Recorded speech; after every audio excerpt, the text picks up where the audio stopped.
ধৈর্য এমন একটা গাছ যে গাছের চারিদিকে কাটা, কিন্তু ফলটা মিষ্টি সুস্বাদু। এই সুস্বাদু ফল খেতে হলে এই কাটাগুলো সহ্য করতে হবে। ধৈর্য। ছোট্ট ছেলে মেয়েদেরকে ননির পুতুল করে গড়ে তুলবেন না, খবরদার।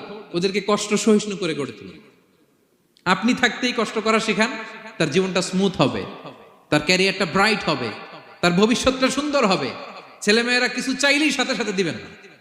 অনেক বাবা মা আছে এত আদর করে, এত বেশি আহ্লাদ করে, যা চায় তাই দেয়, পরে হিতে বিপরীত হয়, ঠিক কিনা?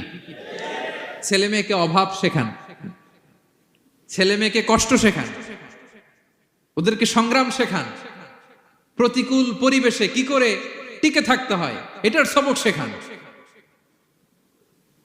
সেদিন লোকমান তাই করলেন, ছেলের সবর শিখাইলেন যে বাবা ধৈর্য ধারণ করো, আতঙ্কিত হবা না। জীবন এটা সহজ নয়, জীবন চলার পথ সহজ নয়, এটাকে সহজ করে নিতে হয়।